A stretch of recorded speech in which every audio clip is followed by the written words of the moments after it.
Hi viewers, welcome back to my channel. ఇవాళ నేను మీకు చూపించబోతున్న కర్రీ మునక్కాయ పాలు అండి. మనం మామూలుగా జనరల్గా యూజ్ చేసుకుంటాం కదా పాలు, ఆ పాలతో చేసిన కర్రీ చాలా టేస్టీగా ఉంటుంది. ఇది చాలామందికి తెలియదు అనుకుంటాను. మోస్ట్లీ మా సైడ్ అయితే చాలా ఇష్టంగా చేసుకుంటారు. ప్రాసెస్ ఎలానో చూపిస్తాను, చూసేద్దాం పదండి.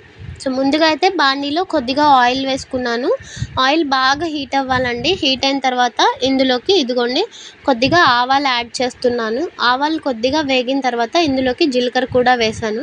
ఇవి కొద్దిగా చిటపటలాడుతూ వేగాలి. ఇలా వేగిన తర్వాత మనం సన్నగా తరిగి పెట్టుకున్న ఉల్లిపాయ ముక్కల్ని ఫస్ట్ యాడ్ చేసేసుకుంటున్నాను. ఈ ఉల్లిపాయ ముక్కలు ఫస్ట్ ఫ్రై అయితే కర్రీ అనేది టేస్ట్ బాగా ఉంటుంది. మీరు ఏ కర్రీ చేసినా కానీ ఉల్లిపాయలు కొద్దిగా బాగా వేయించుకున్నారంటే స్టార్టింగ్లోనే టేస్ట్ అనేది బాగా వస్తుంది. ఇది ఒక సింపుల్ టిప్, నేను పాటించే టిప్. నేను ఏ కర్రీ చేసినా సరే ఉల్లిపాయలు అనేవి స్టార్టింగ్లో కొద్దిగా బాగా వేయించుకుంటాను. ఇలా ఒక 2 నుంచి ఒక 3 నిమిషాల వరకు ఉల్లిపాయలంతా బాగా ఈ విధంగా మగ్గనివ్వాలి. సో ఉల్లిపాయలంతా ఇక్కడ చక్కగా ఉడికిపోయాయి కదా.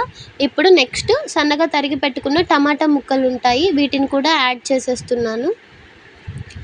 టమాటా ముక్కలు యాడ్ చేసేసుకొని వీటిని కూడా ఒక 5 నిమిషాల వరకు చక్కగా లో ఫ్లేమ్లోనే మంచిగా మగ్గనిచ్చుకోవాలండి. ఈ టమాటా అంతా మెత్తగా ఉడికిపోవాలి, అంతవరకు ఇలా ఫ్రై చేసుకుంటూ ఉందాము. ఇదిగో నేను ఇక్కడ చూపిస్తాను చూడండి. ఈ విధంగా టమాటా అనేది బాగా మెత్తగా కుక్ అయిపోవాలి. సో దట్ మనం చేసుకునే కర్రీ అనేది టేస్ట్ బాగా వస్తుంది. ఈ ఉల్లిపాయ టమాటా మగ్గించుకోవడంలోనే ఉంటుందండి. ఇవంతా మెత్తగా ఇలా కుక్ అయిపోయిన తర్వాత ఇందులోకి చిటికెడంత పసుపు వేస్తున్నాను. అలానే నెక్స్ట్ రుచికి సరిపడా ఉప్పు వేసుకోండి. మీకు చూసుకొని ఉప్పు ఎంత కావాలో అంత రుచికి సరిపడా వేసేసుకోండి. నేనైతే ఒక 2 స్పూన్లు వేసుకున్నాను. తర్వాత ఇందులోకి రుచికి సరిపడినంత కారం కూడా యాడ్ చేసేస్తున్నాను. మీరు కారం ఎక్కువ తినేవారైతే ఒక 2 నుంచి 3 స్పూన్ల వరకు వేసుకోండి. నేను ఇక్కడ 5 మునక్కాయలు తీసుకున్నానండి, 2 టమాటాలు తీసుకున్నాను, అలానే ఒక పెద్ద సైజు ఉల్లిగడ్డ తీసుకున్నాను. నేను క్వాంటిటీ అనేది ఇలా తీసుకున్నాను, మీకు చెప్తున్నాను. ఇక్కడ చాలా ఈజీగా చేసుకోవచ్చండి కర్రీ అనేది. ఈ టమాటాల్లో ఈ కారము, ఉప్పు, పసుపు అంతా యాడ్ చేసేసాక ఒక 5 నిమిషాలు మంచిగా మగ్గనిద్దాము. ఇలా మగ్గనిచ్చుకున్న తర్వాత 1 స్పూన్ గరం మసాలా యాడ్ చేస్తున్నాను. ఇంతే అండి, నేను ఇక్కడ ఇంకా మిగతా ఏ పౌడర్స్ యాడ్ చేయను. చాలా ఈజీగా ప్రిపేర్ చేసుకోవచ్చు. అల్లం పేస్ట్ కానీ ఏది యాడ్ చేయట్లేదు. ఇలా గరం మసాలా వేసుకొని ఇది కూడా అంతా బాగా కలిసిపోయేలాగా ఒక 2 నిమిషాలు మంచిగా ఫ్రై చేసేసుకుంటున్నాను. సో బాగా చూడండి, ఈ విధంగా కర్రీలో అంతా బాగా మిక్స్ అయిపోయింది.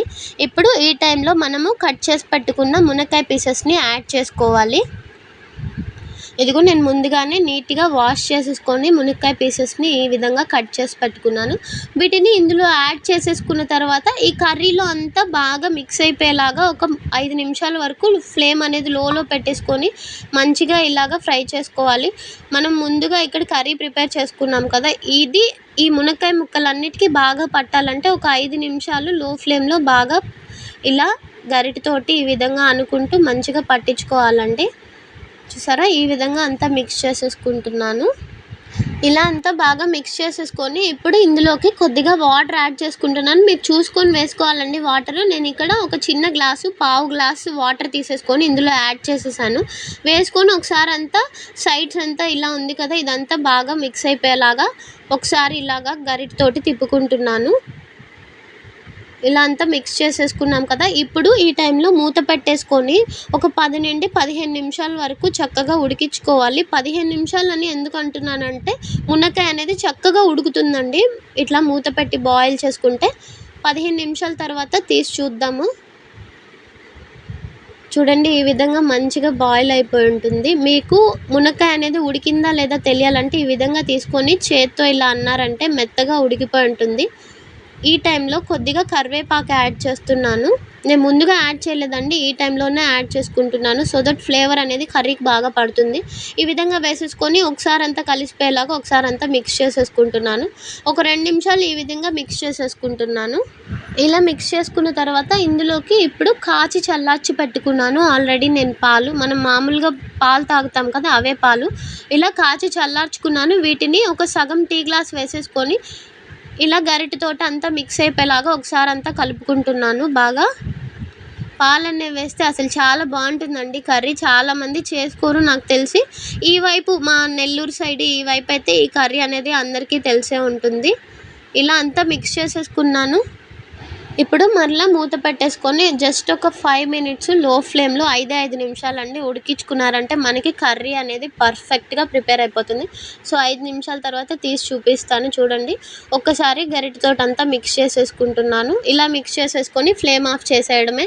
చాలా ఈజీగా ప్రిపేర్ చేసుకోవచ్చు అండ్ చాలా టేస్టీగా ఉంటుంది కర్రీ అనేది. మీరు తప్పకుండా ట్రై చేయండి.